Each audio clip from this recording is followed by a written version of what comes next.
바라봅시다. 인사하겠습니다. 주님만 바라봅시다. 아멘. 주님만 바라보는 저와 그리고 여기 계신 모든 성도님들 되시기를 주님의 이름으로 축원합니다. 우리는 기쁨이 사라진 시대를 살아가고 있습니다. 2008년에 모 기업의 브랜드 관리실에서 재미난 설문조사를 했는데 20세에서 50세 사이의 남녀 500명을 대상으로 웃음에 관한 라이프 스타일을 조사하였습니다.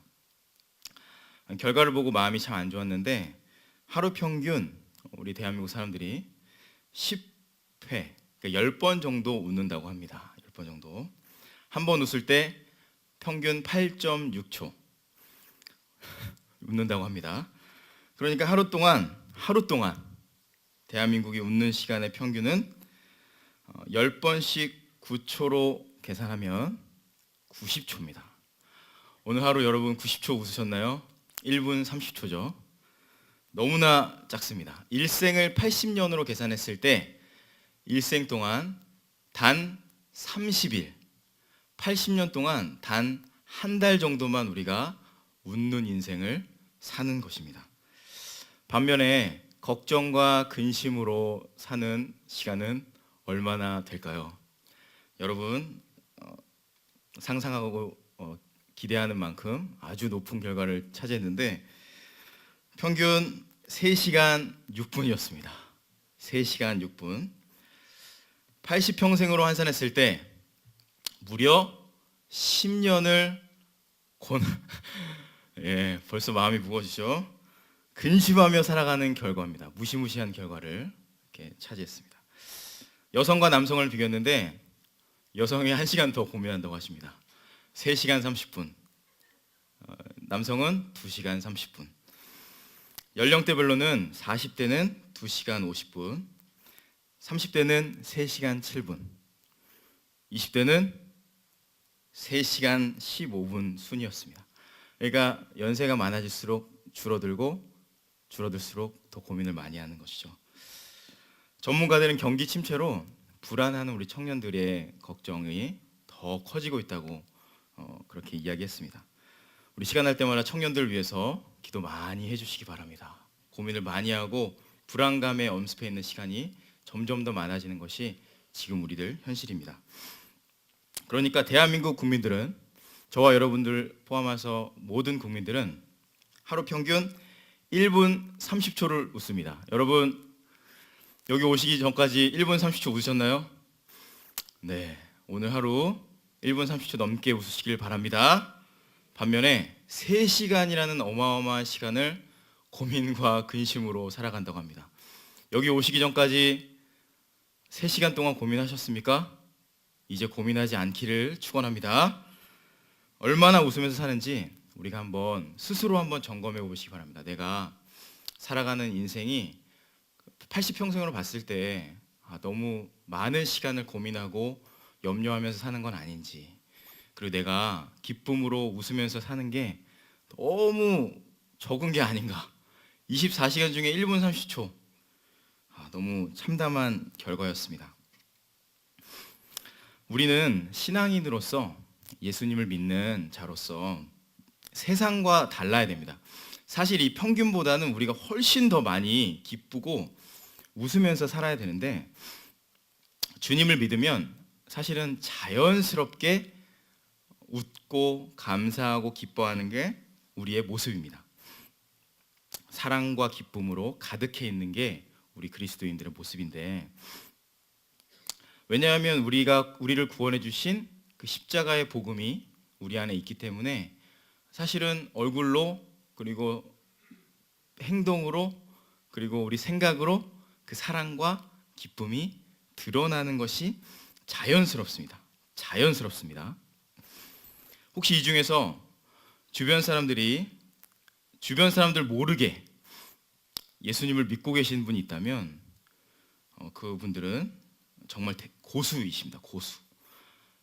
저분이 예수님을 믿는지 안 믿는지 아무도 모르게, 심지어 나도 내가 주님을 믿는데 라고 허차할 때가 있으면 고수이십니다. 나를 속이고 주변 사람도 속이고 있기 때문에. 그런데 복음은 진정한 기쁨과 진정한 사랑 위에 세워져 있기 때문에 우리의 모습으로 자연스럽게 흘러나오는 것이 복음입니다. 말씀을 준비하면서 스스로에게 질문을 해보았습니다. 너 기쁘니? 라고 저에게 질문해봤습니다. 하나님이 원하시지 않는 두 가지의 질문이 유추가 됐습니다. 첫 번째는 글쎄요 주님, 잘 모르겠습니다. 너무 힘듭니다. 일이 잘 안 되고 생각처럼 안 됩니다. 첫 번째 질문. 두 번째 질문, 기쁘긴 한데 내가 하는 일이 잘 돼서 기뻐요 주님. 맡고 있는 사역의 부서가 또 교회가 부흥이 되고 내가 하는 사역을 통해서 누군가에게 인정받고 칭찬받아서 기뻐요. 혹은 좋은 차를 뽑았습니다. 그리고 좋은 살림을 마련하고 제가 땅을 이렇게 샀습니다. 이런 이유 때문에 내 마음에 기쁨과 평안함이 있다면 저 같은 목사는 사꾼 목사일 가능성이 높고, 그렇게 고민하는 그리스도인 모두는 세상에 속한 자일 가능성이 더 높습니다. 우리 안에 복음의 능력이 살아 역사한다면 목회자로서 우리 교회가 크든 작든, 이 내 사역이 실패하든 성공하든, 그리고 재정적으로 넉넉하든 아무것도 없고 마이너스에 있더라도 주님으로 인해서 기뻐할 수 있는 것이 저와 여러분들이 믿는 진정한 복음입니다. 믿으십니까? 내 안에 살아 역사하는 예수님으로 인해서 기뻐하고 평안하고 감사할 수 있는 게 바로 복음인 것이죠. 팀 켈러 목사님은 복음은 우리의 마음가짐을 완전히 새롭게 바꾸는 것이라고 하면서, 그것은 단지 기계적으로 이해하는 무미건조한 교리가 아니다. 그것은 기쁨의 원천으로 우리 마음을 노래하게 하는 진리라고 했습니다. 노래하게 하는 진리. 영국의 종교개혁가인 윌리엄 틴데일은 이렇게 얘기했습니다. 복음은 상처 입은 자를 기쁘게 하고 찬송하게 하고 춤추게 하고 기쁨으로 뛰놀게 한다. 시편 30편 11절에서 다윗은 이렇게 고백합니다. 주께서 나의 슬픔을 변하여 내게 춤이 되게 하시며 나의 베옷을 벗기고 기쁨으로 띄우셨나이다. 아멘. 여러분 기쁘십니까? 네, 우리 안에 살아있는 복음 때문에 우린 기쁜 것입니다.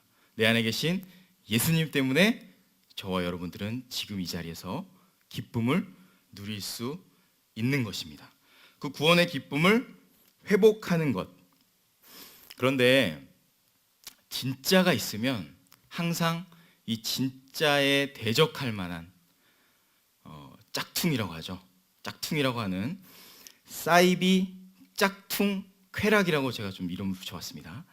성령의 진짜 진품 기쁨이 있는 반면에 사이비 짝퉁 모조품 쾌락이 있습니다. 하나님과의 관계, 그리고 사람들과의 친밀한 관계 가운데 있는 이 기쁨의 관계를 대신하는 많은 것들이 있죠. 뭐 술과 마약과 음식과 사람들의 인정을 바라는 마음, 욕구 내 안에, 그리고 성적으로 지나치게 집착하는 것, 누군가를 병적으로 의존하고 그 사람을 내 마음대로 조종하려는 마음, 그리고 중독적으로 그 어떤 것을 계속적으로 탐닉하는 것, 그 모든 기쁨의 대용물이라고 하는데, 이것들을 추구하며 살아가게 하는 것이 바로 사이비 짝퉁 쾌락, 이 세상이 우리를 지배하는 논리입니다. 그렇게 사탄의 노예로 우리를 전락시키고 하나님의 자녀로 살지 못하게 그렇게 합니다. 전도서에 보면 이런 사이비 짝퉁 기쁨을, 쾌락을 추구하며 살았던 한 명의 인물이 등장하고 장면이 등장하는데 같이 한번 찾아보겠습니다. 구약 950페이지입니다. 전도서 2장 4절에서 9절 말씀, 좀 긴데 같이 한번 읽으면서 자세히 보도록 하겠습니다.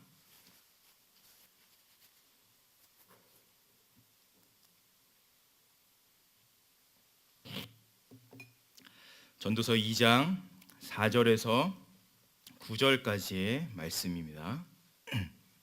볼 때 나라는 단어를 잘 주목해서 보시기 바랍니다. 자, 한번 읽어보겠습니다. 시작. 나의 사업을 크게 하였노라.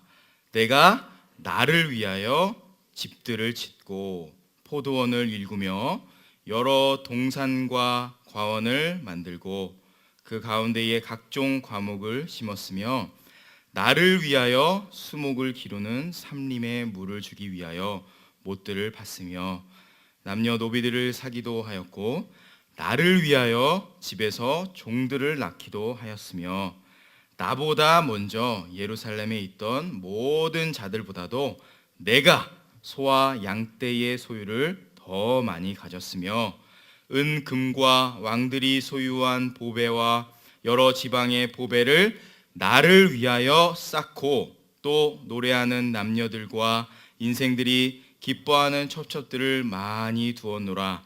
내가 이같이 창성하여 나보다 먼저 예루살렘에 있던 모든 자들보다 더 창성하니 내 지혜도 내게 여전하도다.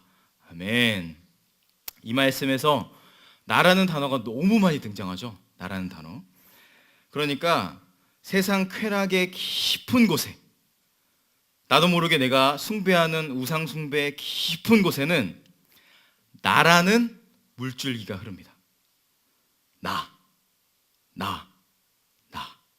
나를 위하는 것에 큰 물줄기가 흐르고 나도 모르게 나를 위한 것으로 내가 하는 게 선한 일이지만 그 깊은 곳에는 나를 위한 아주 검은 그림자가 그 밑에 흐르고 있다는 것이죠. 그런데 솔로몬은 이 모든 것을 추구하고 내가 원하는 것을 다 이루었지만 여러분 잘 아는 말씀 전도서 1장 2절 헛되고 헛되며 헛되고 헛되니 그렇게 나왔습니다. 헛되고 헛되니 헛되고 헛되니 모든 것이 헛되도다. 그렇게 솔로몬은 자신의 이 세상에서 추구하는 나를 위한 모든 것을 다 헛되다고 그렇게 말씀합니다.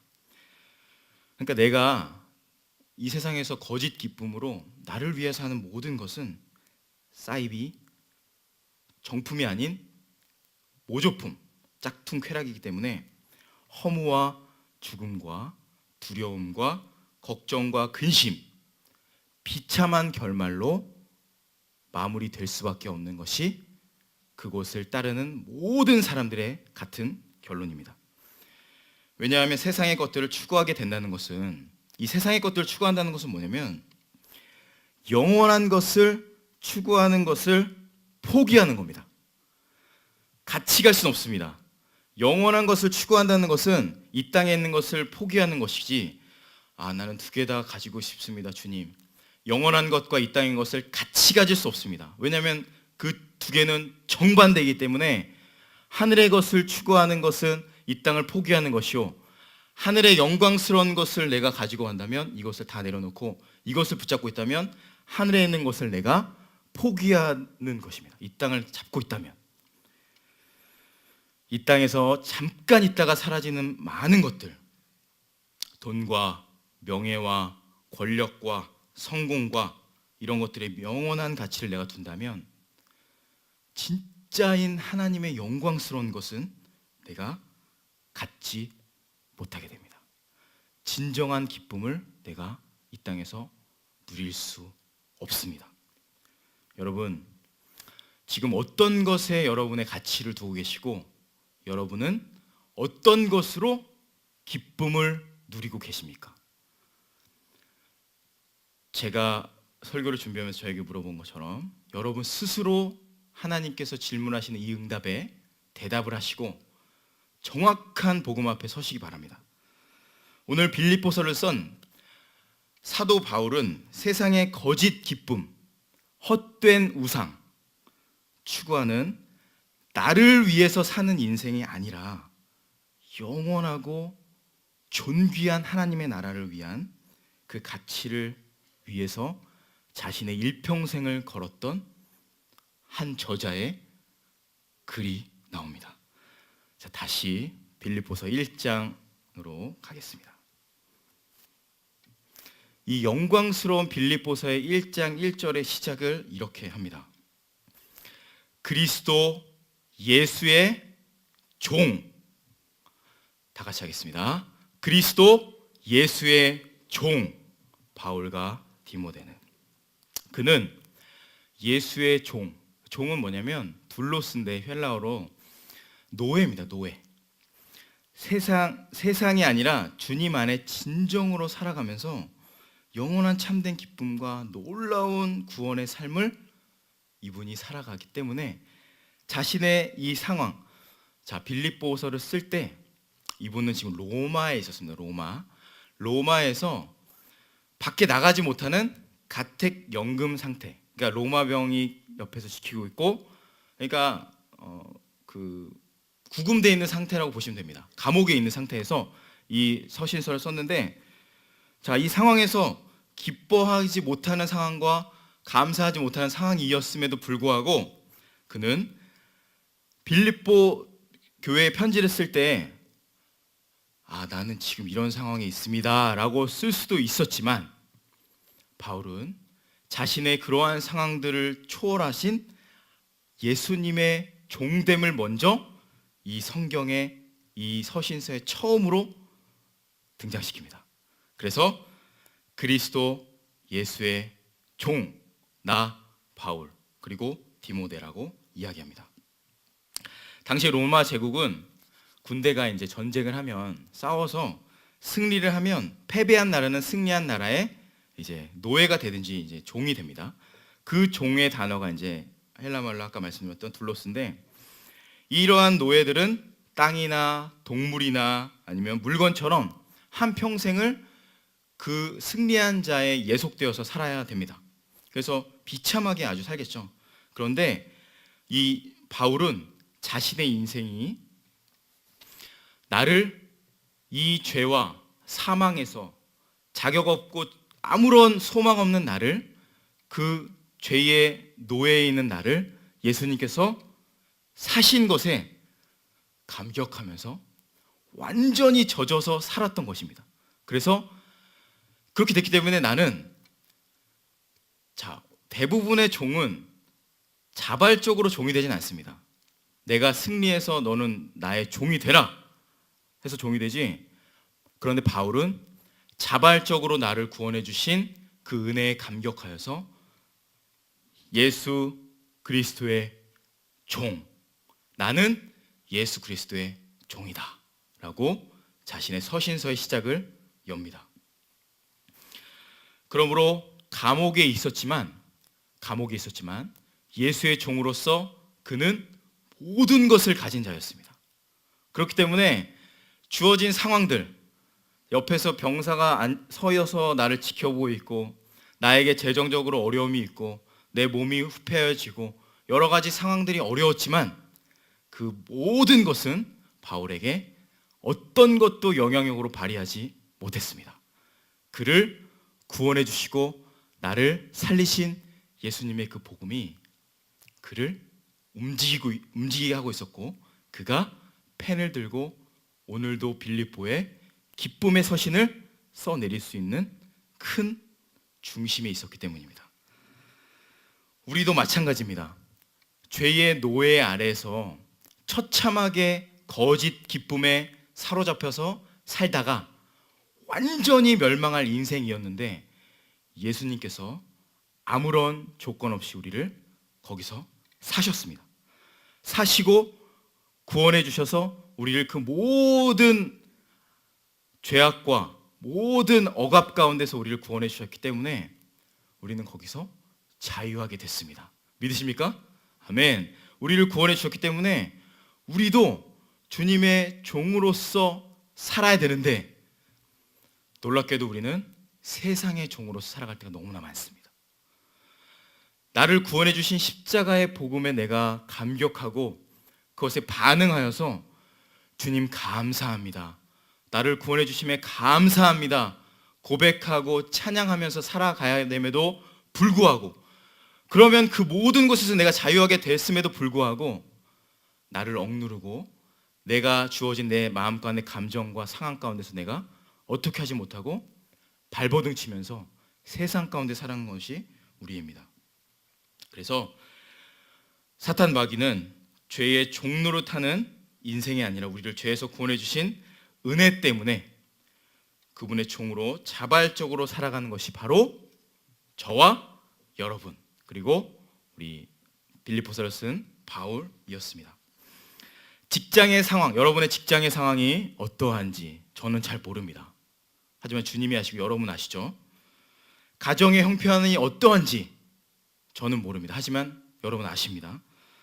건강이 좋지 않아서 몸이 내 마음대로 잘 안 됩니다.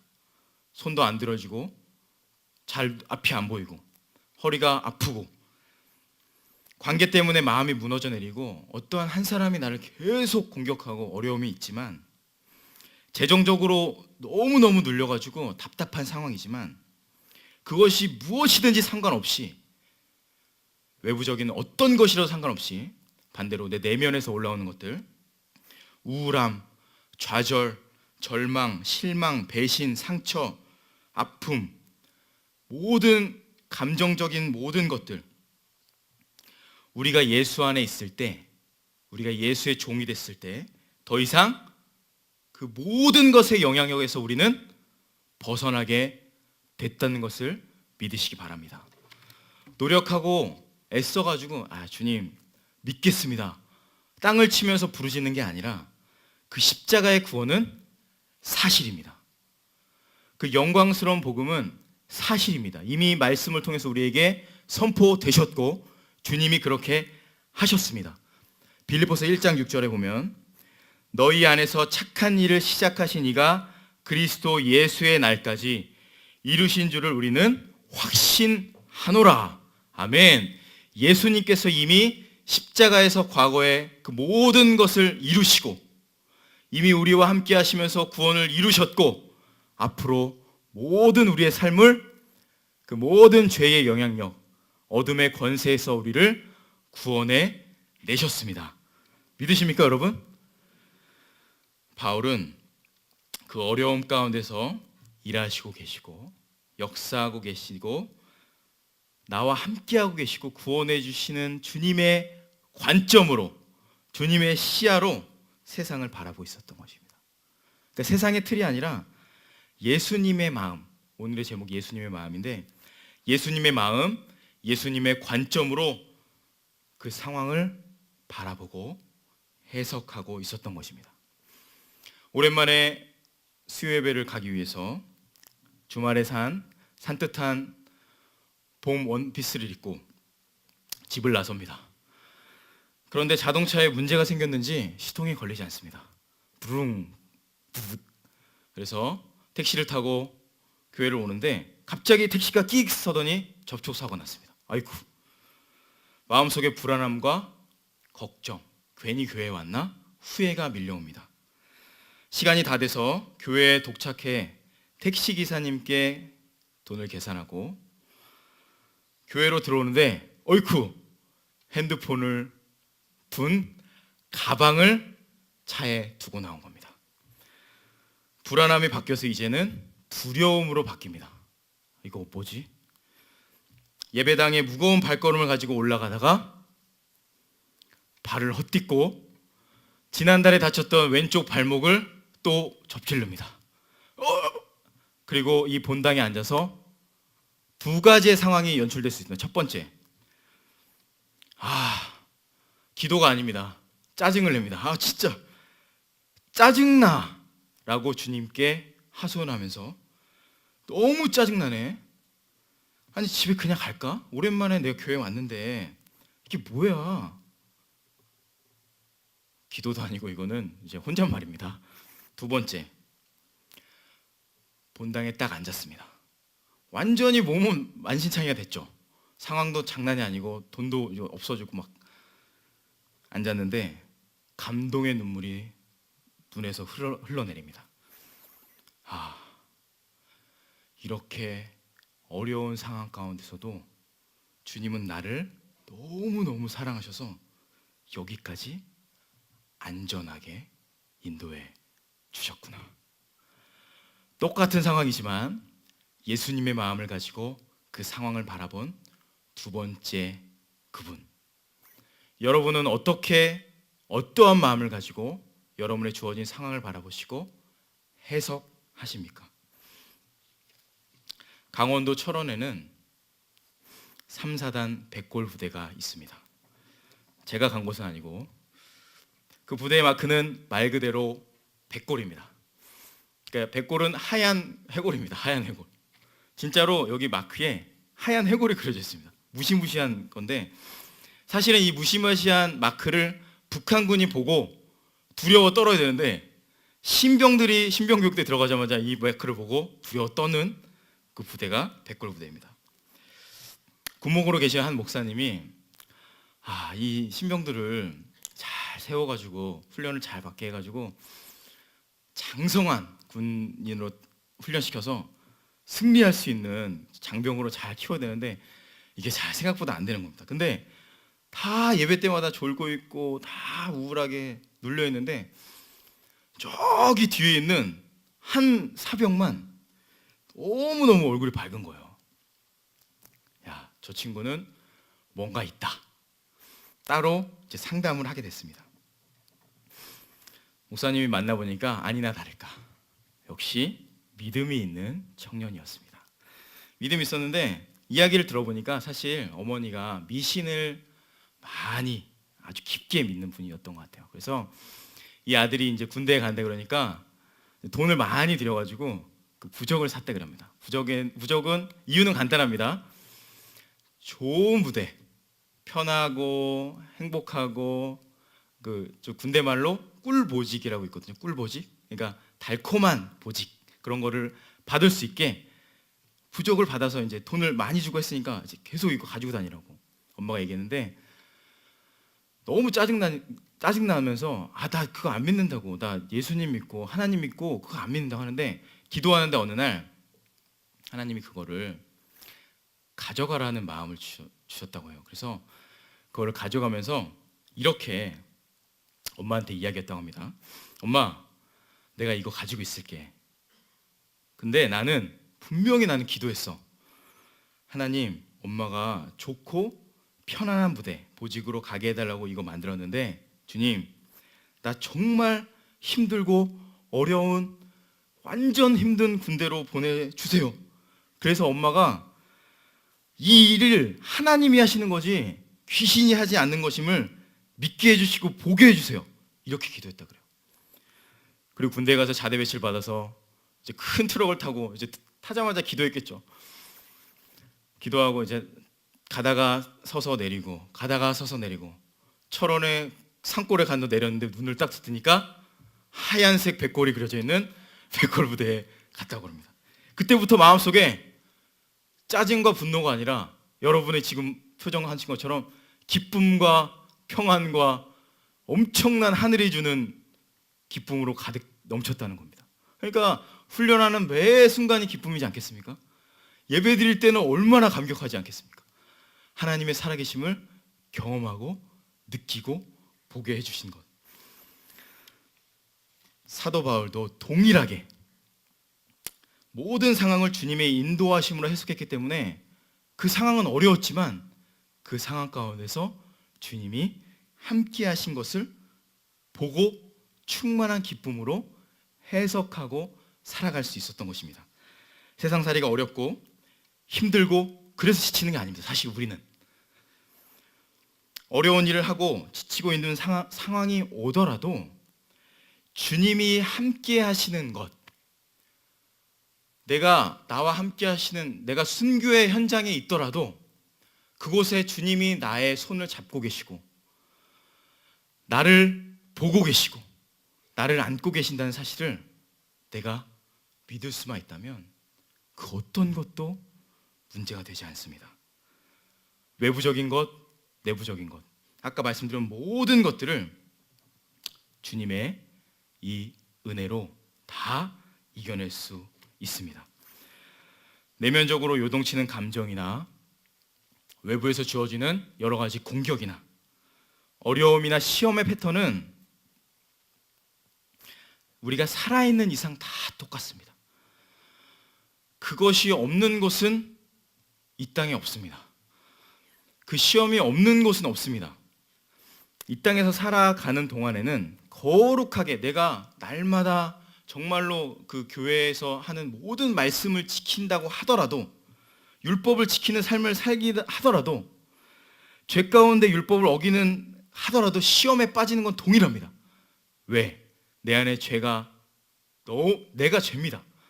내가 곧 죄고 죄가 곧 나이기 때문에 그 시험과 고난은 동일하고, 나 같은 죄인으로 가득 둘러싸여 있는 이 세상을 살아가기 때문에 이 시험은 동일합니다. 피할 수 없습니다. 그런데 대처하는 모습이 여러 가지입니다. 그 상황을 내가 바라보고 대처하는 모습이 여러 가지입니다. 첫 번째, 그 상황을 바라보면서 어쩔 수 없지 뭐, 나는 이거밖에 안 되니까 내일부터 잘할게요. 회개하고 죄짓고, 회개하고 죄짓고, 자기 합리화로 얼렁뚱땅 넘어갑니다. 두 번째, 그럼 어떡합니까 주님? 나도 죄인이고 저 사람도 죄인이고 우리 모두 죄인인데 이 시험을 어떻게 이깁니까? 수도원 들어가면 됩니까? 그렇게 수도원을 들어가신 분이 계신데, 마틴 루터라는 분이 들어갔는데 날마다 그냥 무릎만 꿇고 있었는데 자신의 마음 가운데 올라오는 정욕과 음란함으로 결국에는 포기했다고 그럽니다. 결국 믿음으로 주님을 만나게 됐는데 안 됩니다. 여러분 혼자 있다고 그게 해결될 줄 아십니까? 안 됩니다. 여러분 혼자 있을 때가 더 처참하게 무너지는 거 여러분 잘 아십니다. 이러한 문제와 시험과 유혹이 이겨낼 수 있는, 시험과 유혹과 어려움을 이겨낼 수 있는 유일한 길이 있습니다. 그 마스터키, 그 열쇠는 그 문을 열고 기쁨의 공간으로 들어가게 되는데, 여러분 아주 잘 아시는 분입니다. 누구실까요? 예수님입니다.